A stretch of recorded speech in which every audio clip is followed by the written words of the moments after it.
Chers frères et sœurs, chers amis internautes, c'est une joie et un privilège pour moi de vous saluer en ce matin, ou devrais-je dire en ce midi. Comment allez-vous? Super, je vois quand même quelques visages fatigués, mais j'aime à vous dire que si c'est le cas, vous êtes au bon endroit. Amen. Parce que Jésus lui-même a dit, venez à moi. Vous qui êtes fatigués et chargés, et je vous donnerai du repos. J'espère juste que ce repos ne se fera pas durant ma prédication. Mais en tout cas, après ça, je vous souhaite le repos, la paix, et je vous souhaite d'aller de l'avant avec le Seigneur Jésus-Christ. Amen. Je dois avouer que je suis plus à l'aise lorsque je prêche avec un micro sans fil. Donc s'il y a possibilité, s'il y a moyen, je vous remercie déjà d'avance. Donc, comme vous le savez déjà, nous intervenons dans le cadre du programme de jeûne et prière. Et notre moment d'échange de ce midi s'intitule « Le vêtement de ton cœur ». Le vêtement de ton cœur. Et juste avant cela, j'aimerais prier avec vous. Notre Père, notre Dieu, alors que nous nous apprêtons à échanger autour de ta parole, nous réclamons ta présence. Que ton Esprit Saint puisse diriger toutes choses. Que tu puisses parler à travers moi, afin que je ne sois point vu, mais seul toi sois glorifié, seul toi sois exalté. Utilise-moi comme un instrument entre tes mains. Ce sont là les grâces que nous te demandons en Jésus-Christ. Amen. Le vêtement de ton cœur. Et j'aimerais relire sans plus tarder avec vous notre texte de base qui se trouve dans Colossiens 3, versets 12 à 15. Verset 12 maintenant. Supportez-vous les uns les autres, et si l'un a sujet de se plaindre de l'autre, pardonnez-vous réciproquement. De même que Christ vous a pardonné, pardonnez-vous aussi. Mais par-dessus toutes ces choses, revêtez-vous de la charité qui est le lien de la perfection. Et que la paix de Christ, à laquelle vous avez été appelés pour former un seul corps, règne dans vos cœurs et soyez reconnaissants. Et moi je dis Amen à la parole de Dieu. Alléluia à la parole du Seigneur. Et comme vous avez pu le constater, le verbe clé que l'on retrouve dans le passage qu'on vient juste de lire, c'est le verbe revêtir. Et en l'occurrence, on le retrouve 2 fois. Et cela n'est pas sans rappeler l'importance capitale du vêtement dans les premiers chapitres du livre de la Genèse. Et j'aimerais sans plus tarder retourner avec vous sur un épisode essentiel concernant le vêtement. Et ce n'est ni plus ni moins que l'histoire même d'Adam et Ève, la situation d'Adam et Ève après avoir péché. Donc que s'est-il passé? Ils se sont rendus compte de leur nudité et ils en ont eu honte. Qu'ont-ils fait? Pour aller vite, pour résumer les choses, qu'ont-ils décidé de faire à ce moment-là? Ils ont pris la décision de mener une action. Et cette action, c'était le fait de quoi? C'était le fait de couvrir leur nudité. En faisant quoi? En utilisant, en confectionnant des vêtements avec des feuilles de figuier. On pourrait se poser la question suivante, mais ils avaient honte de quoi et vis-à-vis de qui? Est-ce qu'Adam avait honte de se voir tout nu? Est-ce qu'Adam avait honte de voir Ève nue? Quel était l'objet même de leur honte, puisqu'ils étaient 2 êtres humains? Il y a quand même une chance que ce soit vis-à-vis du regard de l'autre ou du regard sur soi.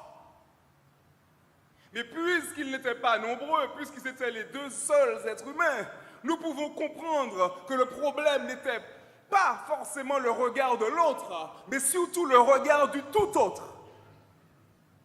À savoir celui de Dieu, celui du Créateur. Et cette nudité, qui était égale pour eux à la honte, c'est-à-dire ne se sentant pas dignes d'entrer en communion avec Dieu. Voilà ce que représentait leur nudité. Et il est intéressant de remarquer que malgré les feuilles de figuier, ils avaient toujours le sentiment de nudité. Puisque lorsqu'ils ont rencontré leur Créateur, lorsqu'ils ont rencontré Dieu, et Dieu a posé cette question remplie d'amour, remplie d'inquiétude, qui est celle-ci? Où es-tu? Leur réponse était, c'est manifesté par un simple, c'est parce que nous sommes nus. Donc malgré les feuilles de figuier, il y avait un sentiment de nudité. Et force est de constater que la nudité est une chose, mais que le sentiment de nudité en est une autre. Êtes-vous avec moi jusqu'ici, mes bien-aimés? Si vous êtes avec moi, dites Amen. Dites Alléluia. Gloire à Dieu. Mais au fait, c'est que ce qu'Adam et Ève n'avaient pas saisi, c'est que les feuilles de figuier recouvraient seulement la marchandise extérieure, mais que l'intérieur, c'est-à-dire ce sentiment intérieur de honte, de culpabilité, de petitesse, n'était pas recouvert. Ainsi, les feuilles de figuier avaient réglé le problème extérieur, mais pas celui de l'intérieur. Et c'est la raison pour laquelle, malgré les feuilles de figuier, ils ont dit ces paroles, et je vous le répète, c'est parce que nous sommes nus. Nous avons certes des feuilles de figuier sur nous, mais nous. Et je remarque donc que plus de 6000 ans plus tard, nous ne sommes pas si différents d'Adam et Ève. Nous avons cette même tendance d'habiller, de masquer par nos propres manières ce qui fait honte à notre personne la plus intime. Par exemple, nous pouvons masquer notre médisance par des services rendus à la personne critiquée. C'est une manière pour nous de compenser ce défaut. C'est une manière pour nous d'habiller ce comportement. Nous avons aussi manière à masquer un découragement spirituel par une religiosité à l'excès. Habillés de feuilles de figuier. Donc nous, tout comme nos premiers parents, nous aimons concevoir nos propres feuilles de figuier pour masquer l'objet de notre honte, la réalité même de notre nature pécheresse. Et malheureusement, contrairement à nos premiers parents, contrairement à Adam et Ève, beaucoup de chrétiens sont à l'aise, trop à l'aise avec leurs feuilles de figuier. Parce que nous remarquons bien que chez Adam et Ève, ils avaient conçu leurs propres feuilles de figuier, mais il y avait tout de même le sentiment de nudité. Il y avait tout de même le sentiment de honte. Et combien d'entre nous sont parfois à l'aise avec nos feuilles de figuier? Nous nous voilons la face. Nous pensons être dans le droit chemin. Nous pensons être des chrétiens simplement parce que nous avons l'apparence d'un chrétien. Mais sauf que lorsque Dieu nous regarde, il voit une nudité qu'il désire couvrir.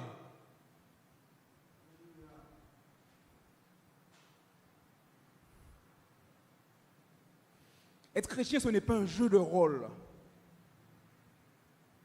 Ce n'est pas venir ici et mettre son masque, son habit de chrétien.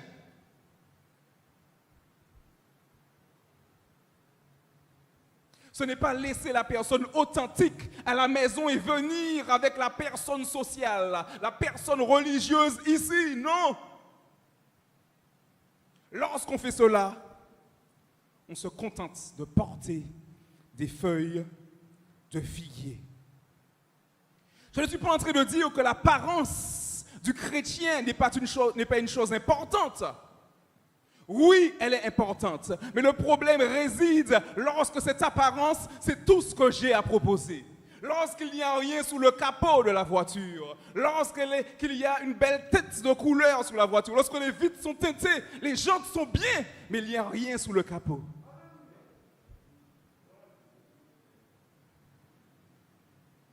Il faut donc deux choses. L'apparence extérieure du chrétien, oui, elle est importante. Mais il faut également l'intérieur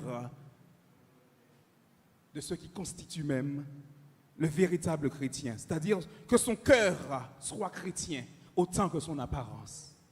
Amen. Alléluia. Et que s'est-il passé par la suite? Lorsqu'ils ont été en mesure de reconnaître leur nudité, malgré les feuilles de figuier, eh bien, Dieu, dans son amour, Dieu, dans sa miséricorde, a conçu un autre vêtement. Un vêtement beaucoup plus efficace, un vêtement essentiel, un vêtement deux en un. Un vêtement capable de couvrir non seulement l'extérieur, mais l'intérieur, et capable de pénétrer au plus profond du cœur de l'individu. Et à ce moment-là, dans sa conscience même, l'individu se sent habillé parce qu'il a été habillé par le meilleur designer, c'est-à-dire le roi des rois, c'est-à-dire le Seigneur des seigneurs, c'est-à-dire Jésus-Christ. Amen. Ce vêtement a le pouvoir d'enlever ta honte intérieure, mais aussi ta honte extérieure, mais aussi celle qui réside à l'intérieur de ton cœur. Et on peut se demander quel est le lien entre ce que je dis et notre texte de base qui se trouve dans Colossiens 3, versets 12 à 15. Et j'y vois un lien fondamental, puisque l'apôtre Paul revendique aussi l'avantage du vêtement de Jésus. Le vêtement de Jésus qui est aussi deux en un. Et comment l'apôtre s'y prend-il? Qu'est-ce qu'il fait? Il exhorte les Colossiens à revêtir des entrailles de miséricorde, des entrailles de bonté, d'humilité, de douceur et de patience. Le mot entrailles en grec, il faut savoir que littéralement, il fait référence à ce qui est intérieur. Il fait référence à des organes internes, tels que le poumon, par exemple, ou encore le cœur. Mais dans son sens profond, dans la sémantique même de ce mot, il y a l'idée véhiculée de l'affect, c'est-à-dire cet état d'esprit tel qu'une sensation, une émotion, un sentiment, une humeur. Voilà ce à quoi l'apôtre fait référence. En d'autres termes, il nous invite, il nous incite à revêtir le caractère de Christ. Amen.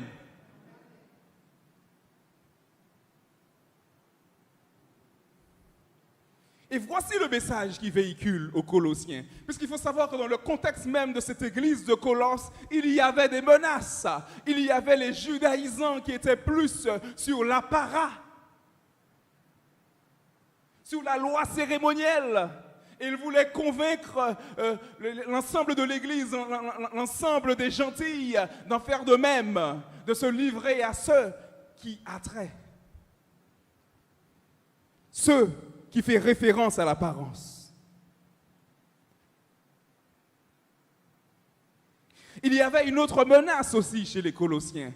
La menace de penser que la robe de justice de Jésus-Christ me sauvait du péché, mais que ça s'arrête là.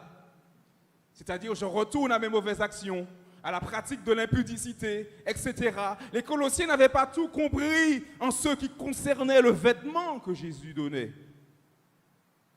Et ce que l'apôtre Paul est en train de véhiculer comme message, c'est que le vêtement que Jésus donne n'a pas seulement pour but de vous sauver des conséquences du péché, mais également de la présence de celui-ci dans votre cœur. Amen. Et force est de constater que des milliers d'années après, ce message s'applique toujours pour nous aujourd'hui. C'est pour ça que la parole de Dieu est formidable. La parole de Dieu est indémodable.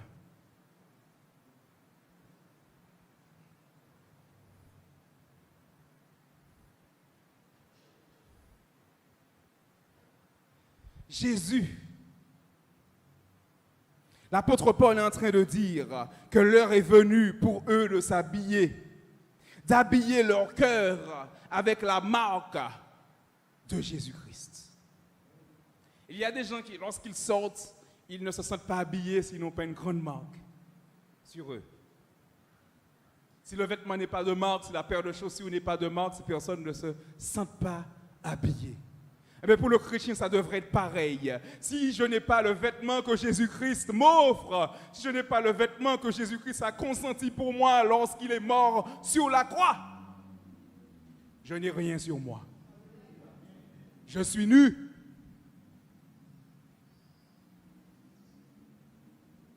Et là où Adam et Ève ont bénéficié de ce vêtement de peau d'agneau, un agneau était sacrifié pour concevoir un vêtement pour eux, eh bien nous avons aussi notre agneau. Ce même agneau que Jean-Baptiste a reconnu dans Jean chapitre 1 lorsqu'il est dit « Voici l'agneau ». Voici l'agneau de Dieu qui ôte le péché du monde. Amen. Alléluia.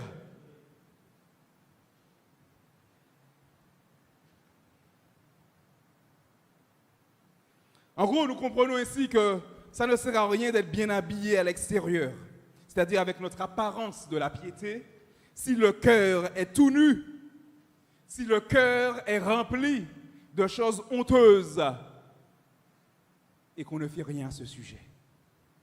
Ou alors qu'on se contente des feuilles de figuier. Je comprends donc ainsi qu'il me faut laisser le Seigneur habiller constamment mon cœur.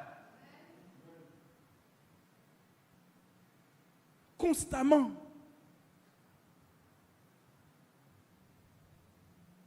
Parce qu'il y a un diable qui rôde, un diable qui est là et qui cherchera à déshabiller constamment votre cœur.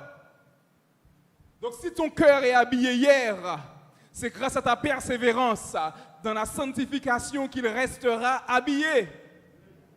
Parce que beaucoup de personnes ont eu un cœur habillé il y a peut-être un mois de cela et ils sont tout nus aujourd'hui. Ils sont intérieurement nus aujourd'hui. Tout ça par manque de persévérance. Et la Bible nous le dit d'ailleurs, ce n'est pas celui qui persévère 1 an, 2 ans, 10 ans, 40 ans, 50 ans, mais c'est celui qui persévère jusqu'à la fin. Amen. En d'autres termes, paladier combat.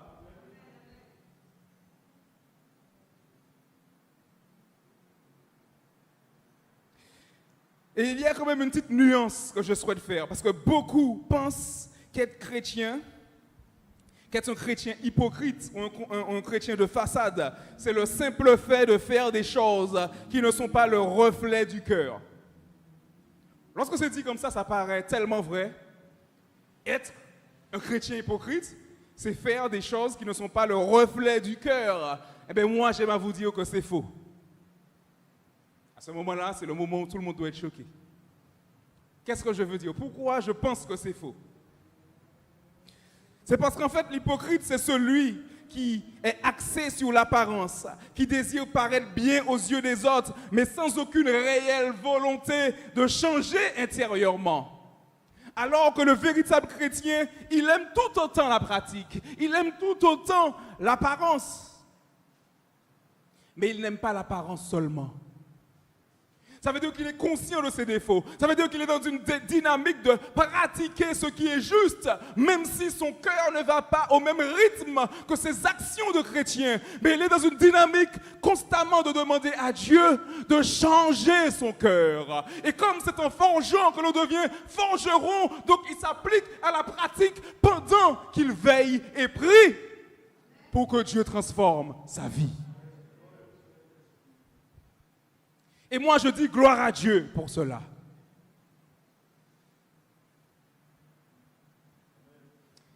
C'est comme avoir une voiture et ne pas savoir comment conduire. Et parce que je n'aime pas conduire ou les cours de conduite commencent à me frustrer, à me stresser, je me dis simplement, bon, j'arrête les cours de conduite parce que ce n'est pas mon truc. Je n'aime pas trop, ça me stresse plus qu'autre chose. Alors que j'ai la possibilité de continuer les cours et au fur et à mesure que je prendrai ces cours, même si ça me prend 1 an, 2 ans, 3 ans, plus je serai à l'aise avec le véhicule et plus je serai moins je serai stressé avec la voiture. Plus je serai en mesure d'aimer la conduite. Gagner en autonomie. Donc je fais ce pas de la foi. Ne pas croire que lorsque je dis « Seigneur, transforme-moi », j'attends, je suis là, je suis assis là. Et puis il va me transformer. Et puis je vais manquer de respect à un frère ou une soeur, ou je vais manifester ma colère sur autrui et je dirai « C'est constamment lié, au moins je ne suis pas hypocrite ». Tu n'es peut-être pas hypocrite, mais tu n'es pas dans une dynamique de transformation. Je me souviens une fois, j'étais confronté à une situation un peu pénible où je sentais que j'étais au bord d'exploser, au bord de me mettre en colère. J'avais envie de me mettre en colère, mais je ne l'ai pas fait. J'ai gardé une attitude chrétienne. Pourquoi je ne me suis pas mis en colère? Ce n'était pas par rapport au regard de l'autre, mais c'était par rapport au regard de Dieu sur moi. C'était par rapport à mon propre regard sur moi-même. Et de me dire, je ne peux pas céder à cette colère. Parce que j'aime mon Créateur.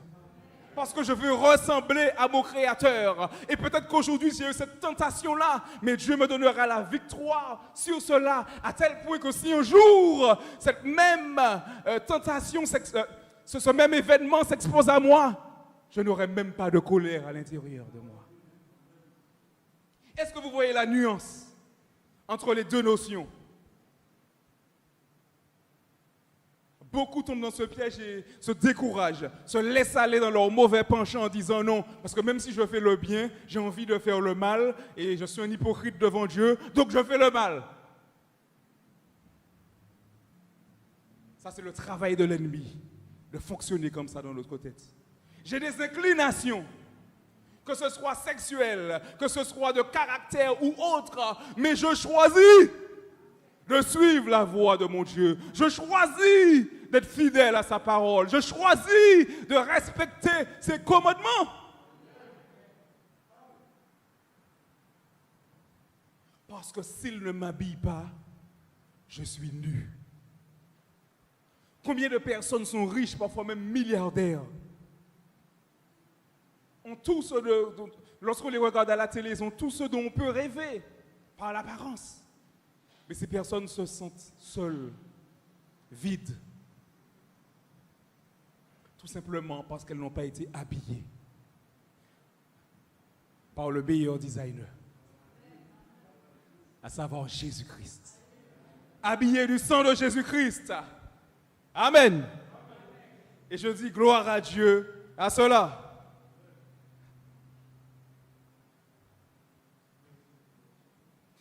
Et ce qui est merveilleux, c'est que le vêtement du cœur chrétien influe également sur l'Église.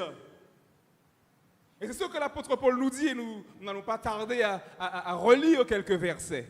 Mais ce qui est merveilleux, c'est que ça influe sur toutes les sphères sociales dans lesquelles nous sommes engagés. C'est-à-dire au travail, c'est-à-dire dans mes activités, dans mes loisirs, à la salle de sport, si je vais à la salle de sport.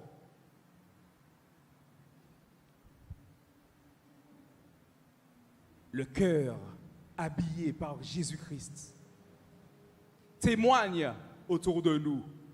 Il témoigne partout où nous posons, nous foulons notre pied.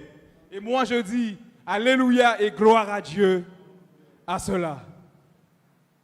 Et je vous invite à lire avec moi, relire du moins avec moi, Colossiens 3, versets 13 à 15. Et nous pourrons même lire le verset 16, je pense. Et il est dit, supportez-vous les uns les autres. Et si l'un a sujet de se plaindre de l'autre, pardonnez-vous réciproquement, de même que Christ vous a pardonné, pardonnez-vous aussi. Mais par-dessus toutes ces choses, revêtez-vous de la charité. C'est le mot agapé, le mot amour, qui est le lien de la perfection. Et que la paix de Christ, à laquelle vous avez été appelés pour former un seul corps, règne dans vos cœurs et soyez reconnaissants. Et le verset 16 nous dit même ceci, que la parole de Christ habite parmi vous abondamment. Instruisez-vous et exhortez-vous les uns les autres en toute sagesse par des psaumes, par des hymnes, par des cantiques spirituels chantant à Dieu dans vos cœurs sous l'inspiration de la grâce. Donc lorsque j'habille mon cœur, cela doit avoir également des répercussions sur ma pratique au sein de l'Église. Mon cœur qui est revêtu de la miséricorde, de l'amour du Christ, de sa patience, on peut même dire le fruit de l'esprit tout simplement. Eh bien ce cœur-là, il contribue au bien-être de l'Église. Amen. Il contribue au bien-être de la famille. Il contribue au bien-être du travail que j'ai, de ma profession, de ma collaboration avec la hiérarchie, les collègues. En gros, on a tout intérêt à porter ce vêtement. Le vêtement du cœur. Habillé par Jésus-Christ.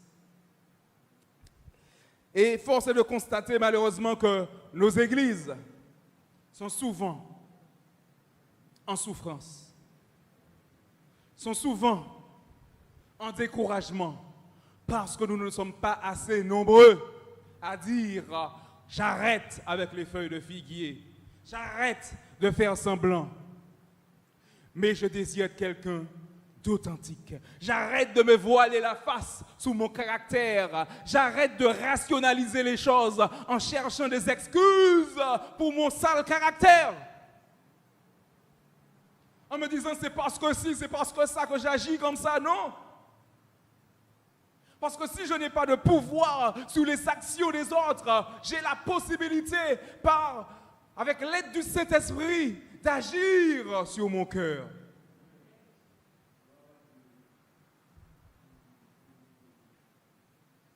Je ne peux pas changer les autres, mais je peux laisser Dieu me changer. Je peux faire le pas de la foi en laissant Dieu agir en moi. Et je ne vais pas épiloguer, je ne vais pas rester plus longtemps sur le texte, mais je veux essentiellement vous rappeler, chers frères et sœurs, que pour entrer en la présence de Dieu, pour pouvoir voir la gloire du Seigneur aujourd'hui et pour toujours, il nous faut avoir un vêtement nouveau, un vêtement deux en un vêtement qui fait en sorte que nous ne soyons pas nus devant notre Créateur. Et c'est Jésus-Christ par son sang, c'est Jésus-Christ par sa victoire qui nous habille. Et lorsque je porte ce vêtement, je peux marcher tranquillement devant mon Créateur. Je peux communiquer sans honte avec mon Créateur. Et je peux surtout bénéficier de la promesse de ce qu'il a en réserve pour moi, c'est-à-dire la vie en abondance, c'est-à-dire la vie qui ne finira jamais. Et moi je dis gloire à Dieu à cela. Et beaucoup de chrétiens sont découragés, se disent ce n'est pas possible. Ça fait 10 ans, ça fait 20 ans, 30 ans que je suis comme ça, c'est comme ça moyen. Beaucoup de personnes même sont même tristes et même découragées. Mais j'aime à vous dire que Jésus-Christ, même après 20 ans, même après 40 ans, il guérit. Il guérit des cœurs. Nous avons des exemples dans la Bible de miracles qu'il a fait.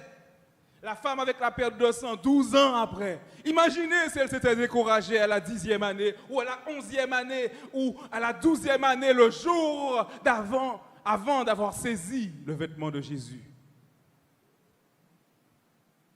Et beaucoup de chrétiens y étaient proches, mais ont lâché prise. Beaucoup de jeunes ont été fervents dans la foi l'an dernier, mais aujourd'hui ne sont plus là. Manque de persévérance en laissant Satan retirer ce vêtement 2 en 1. Mon désir pour vous et moi et ma prière, c'est que nous puissions sans cesse tenir ferme dans la foi. Prendre ce vêtement 2 en 1, c'est-à-dire une robe qui n'est pas seulement là pour la justification, mais qui m'accompagne également dans la sanctification. Le vêtement de mon cœur. Est-ce que mon cœur va rester à nu? Ou alors, vais-je prendre la décision de laisser Jésus-Christ habiller mon cœur, mettre un vêtement sur mon cœur? Et je vous laisserai avec cette question à méditer. Mon cœur est-il habillé? Change mon cœur, Seigneur, et purifie-moi. Change mon cœur, Seigneur, que je sois comme toi. Change mon cœur, Seigneur. Change mon cœur, Seigneur.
Notre Père, notre Dieu,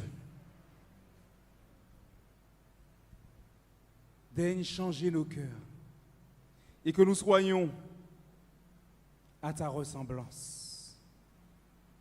Daigne revêtir nos cœurs, nos entrailles de ta présence.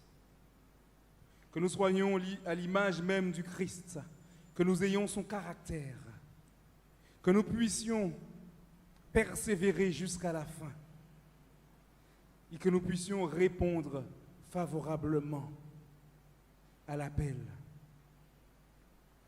Veille sur nous, aide-nous, accompagne-nous dans notre cheminement avec toi. Et si aujourd'hui, en ce matin, nous portons des feuilles de figuier, que notre désir puisse être de te laisser nous habiller, Seigneur, comme tu as vêtu Adam et Ève. Habille-nous de l'amour de Jésus-Christ. Habille-nous du caractère de Jésus-Christ. Ce sont là les grâces que nous te demandons. Dans le doux nom de Jésus. Amen.